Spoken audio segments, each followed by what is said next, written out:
Hello dear students, आज हम study करेंगे न्यूटन्स के लॉ ऑफ मोशन। न्यूटन्स के 3 लॉ हैं। फर्स्ट लॉ हम स्टार्ट करते हैं। Newton first law of motion, an object continues to remain at rest और in a state of uniform motion along a straight line unless an external unbalanced force act on it. ठीक है, इसमें क्या बोल रहा है, अगर कोई भी एक ऑब्जेक्ट है वो पहले से रेस्ट पे है या फिर कंटिन्यूसली मोशन में है, जब तक आप उसको अनबैलेंस फोर्स अप्लाई नहीं करोगे तो उसका स्टेट चेंज नहीं होगा। अगर वो पहले से मोशन में है तो आप उसको ऊपर कुछ एक्सटर्नल फोर्स लगाओगे तो वो रेस्ट पे आना, या फिर वो ऑलरेडी पहले से रेस्ट पे है तो आपका एक्सटर्नल फोर्स लगाने के बाद वो मोशन में आ जाएगा। ठीक है, ये फर्स्ट लॉ का डेफिनेशन है। ठीक है, अब इसमें क्या पूछा है, अनबैलेंस्ड फोर्स। अनबैलेंस्ड फोर्स मतलब क्या होता है, हमारे यहाँ नेचर में दो टाइप के होते हैं, एक बैलेंस फोर्स होता है, एक अनबैलेंस फोर्स होता है। अनबैलेंस फोर्स का मतलब क्या हुआ, अगर मेरे पास ठग ऑफ गेम खेलो आपने, ठीक है, यहाँ पे ए है और यहाँ पे बी है। ठीक है, यहाँ पे बी पर्सन है, यहाँ पे ए पर्सन है, इसका वेट 50 kg है और इसका वेट भी 50 kg है। ठीक है, अब दोनों तरफ रस्सी खींच रहे हैं, इधर से ये खींचेगा, इधर से ये खींचेगा। ठीक है, तो दोनों तरफ से इक्वल फोर्स एक्ट हो रहा है ना, लेकिन ये पोजीशन चेंज नहीं होगा, ना ये रस्सी इधर आएगी ना ही रस्सी उधर जाएगी ना, बीच में ही रहेगी। मतलब ये बैलेंसिंग फोर्स है। बैलेंसिंग कैसा बोल रहे हैं, क्योंकि दोनों की वैल्यू इक्वल है, 50-50 दोनों इक्वल है ना, इसीलिए इसका प्लेसमेंट चेंज ही नहीं होगा। इसको हम कहते हैं balance force. This is known as the balance force. लेकिन यहाँ पे अनबैलेंस फोर्स एक्ट करना है मुझे, दोनों तरफ इक्वल ही नहीं आना है, एक तरफ ज़्यादा और एक तरफ कम। अगर मैं इसी को चेंज कर दूँ, अगर यहाँ पे मैं 30 kg कर लूँ तो क्या होगा, ये पर्सन का वेट ज़्यादा है तो रस्सी इसकी तरफ खींच जाएगी, ये ऑब्जेक्ट यहाँ पे आ जाएगा, ये वेट ज़्यादा हो गया, ये कम हो गया। जब दोनों तरफ पे इक्वल वेट नहीं होता ना तो उसको हम कहते हैं अनबैलेंस फोर्स। ठीक है, तो वैसे अनबैलेंस फोर्स अगर आप कोई भी ऑब्जेक्ट के ऊपर एक्ट करोगे तो जो भी ऑब्जेक्ट मोशन में था वो रेस्ट में आएगा, या फिर जो रेस्ट में था वो मोशन में आ जाएगा। Understood? Now the second law, rate of change of momentum is proportional to the applied force and the change in momentum occurs in the direction of the force। ठीक है, यहाँ क्या पूछा है, rate of change of momentum. Rate of change of momentum का मतलब होता है मोमेंटम का चेंज होना विथ रेस्पेक्ट टू टाइम। एक टाइम के बाद वो मोमेंटम स्टार्टिंग में जो था, एक पर्टिकुलर पीरियड के बाद उसका मोमेंटम चेंज होना। ठीक है, वो किसके ऊपर डिपेंड करता है, अप्लाइड फोर्स के ऊपर। तो वो चेंज कब होगा, जब आप एक्सटर्नल फोर्स अप्लाई कर रहे हो तभी जाके उसका मोमेंटम चेंज होने वाला है। ठीक है, अब यहाँ पे क्या पूछ रहा है, अब दो चीज़ें नहीं आ रही है यहाँ पर। क्या क्या आ रहा है, मोमेंटम। अभी तक हमको मोमेंटम ही नहीं पता क्या है। प्रोपोर्शनल। प्रोपोर्शनल का मतलब क्या होता है, प्रोपोर्शनल दो टाइप का होता है, एक डायरेक्टली प्रोपोर्शनल होता है और एक इनवर्सली प्रोपोर्शनल होता है। ठीक है, डायरेक्टली प्रोपोर्शनल का सिंबल क्या लेते हैं हम लोग, ऐसे लेते हैं। ठीक है, अब यहाँ पे क्या पूछ रहा है, rate of change of momentum. Momentum है तो मैं यहाँ पे मोमेंटम लिख देता हूँ। ठीक है, momentum is directly proportional to the applied force.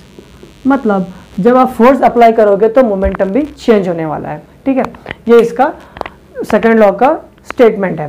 और वो मोमेंटम चेंज करेगा तो कहाँ चेंज करेगा, इन the direction of the force. जो डायरेक्शन में आप फोर्स अप्लाई कर रहे हो वो डायरेक्शन में मोमेंटम आपका चेंज करेगा। ठीक है, अब what is momentum. Momentum is nothing but, देखो, momentum is product of mass and velocity. कोई भी ऑब्जेक्ट है, कोई भी बॉडी है तो उसका मोमेंटम क्या होता है, एक प्रोडक्ट होता है। ठीक है, मास और वेलोसिटी। कोई भी ऑब्जेक्ट है तो उसका मास कुछ ना कुछ होगा, वेट उसका मास मतलब वेट, उसका वेट कुछ ना कुछ होगा, और उसकी वेलोसिटी, वेलोसिटी मतलब उसकी रनिंग स्पीड, वो जो ट्रैवल कर रहा है तो कितनी स्पीड से ट्रैवल कर रहा है। तो दोनों चीज़ें हम लेते हैं, तो उसको हम कहते हैं मोमेंटम। और मोमेंटम का जो सिंबल है उसे हम लेते हैं P। ठीक है, तो हम इसे लेते हैं P। अंडरस्टूड? समझ में आ गया सब। जहाँ जो डायरेक्शन में आप फोर्स अप्लाई करोगे वही डायरेक्शन में मोमेंटम भी चेंज करेगा। तो मोमेंटम कैसे चेंज कर रहा है, रेट, जैसे ही टाइम के अनुसार मोमेंटम भी चेंज होगा फोर्स अप्लाई करने के बाद। ठीक है, ठीक है। Next, suppose we are having an object A. ठीक है, मेरे पास एक ऑब्जेक्ट ए है जिसका मास m है। ठीक है, और इसकी वेलोसिटी जो है u है, इनिशियल वेलोसिटी u है। तो इसके ऊपर मैं फोर्स अप्लाई कर रहा हूँ। अप्लाइंग फोर्स, फोर्स अप्लाई करने के बाद मैं ये डायरेक्शन में फोर्स अप्लाई कर रहा हूँ, तो ये ऑब्जेक्ट है ना, एक सर्टेन टाइम के बाद इसका डिस्प्लेसमेंट हो गया, वो आ गया यहाँ पर, ठीक है, यहाँ पे ऑब्जेक्ट डिस्प्लेस हो गया, ठीक है। अब यहाँ से यहाँ आने के लिए कुछ ना कुछ टाइम लगा, तो टाइम हम लेते हैं टी में। अब इसकी वेलोसिटी भी चेंज हो गई होगी, क्योंकि स्टार्टिंग में ये रेस्ट पे था, इनिशियल वेलोसिटी रेस्ट पे था, या फिर इसकी वेलोसिटी बहुत स्लो थी। फोर्स अप्लाई करने के बाद उसकी वेलोसिटी चेंज हो गई, वेलोसिटी चेंज हो गई तो इसको हम लेते हैं v।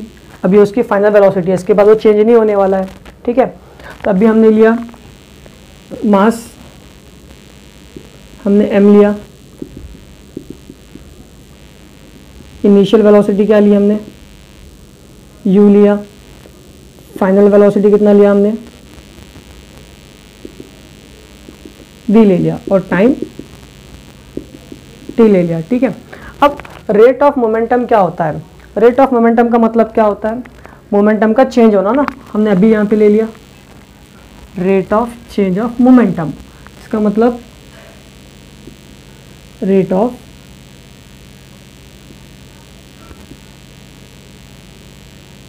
Change of momentum is equal to, rate of change of momentum कैसे फाइंड आउट करते हैं हम लोग, हायर वैल्यू से लोअर वैल्यू निकालते हैं हम। मोमेंटम जिसका ज़्यादा, जैसे कि हमने एक्सेलरेशन में किया था, rate of change of velocity, velocity का डिफरेंस निकालते हैं हम लोग। डिफरेंस कैसे निकालते हैं, higher value minus lower value, है ना।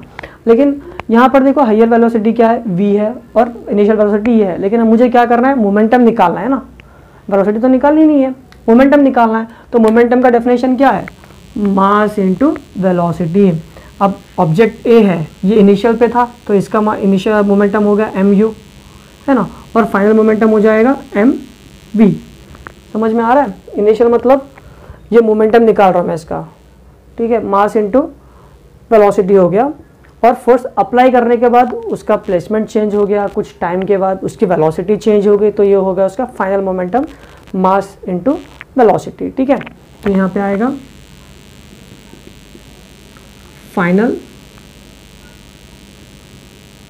मोमेंटम माइनस इनिशियल मोमेंटम,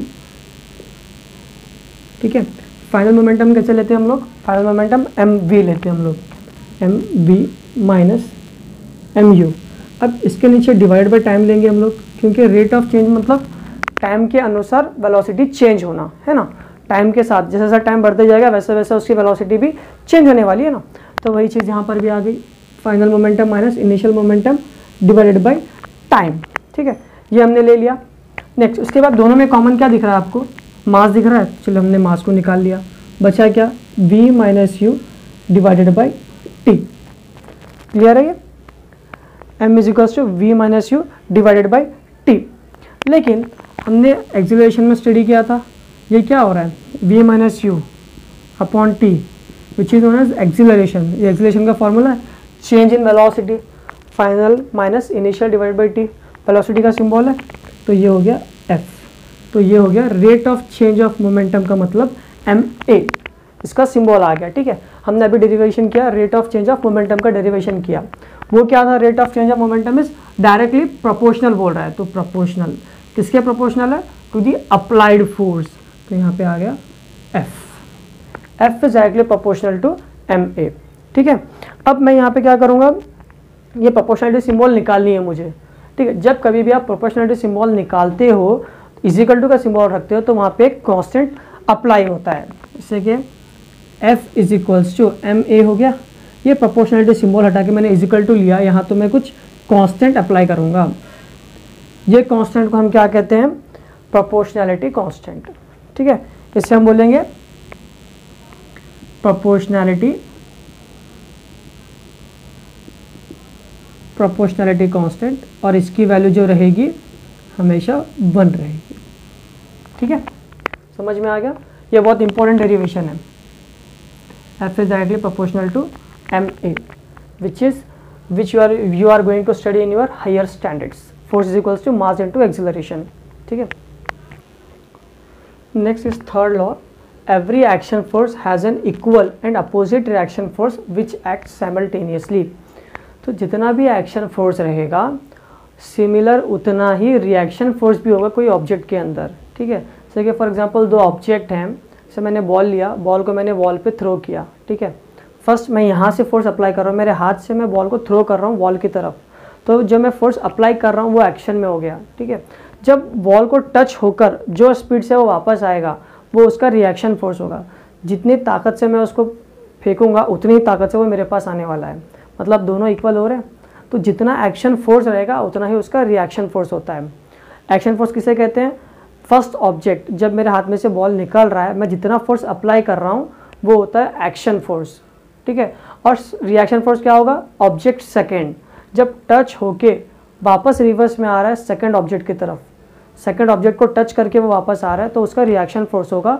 दोनों भी इक्वल फोर्स होंगे और दोनों भी एक साथ रिएक्ट करेंगे एक दूसरे पर। साइमल्टेनियस का मतलब होता है एक साथ एक्ट करना एक दूसरे के ऊपर, ठीक है। तो जितनी ताकत से मैं एक्शन फोर्स अप्लाई करूंगा उतनी ही ताकत से रिएक्शन फोर्स भी उसके ऊपर एक्ट होता है, वही ऑब्जेक्ट के ऊपर, ठीक है। तो 3 एग्जांपल हो गए। फर्स्ट लॉ में क्या था?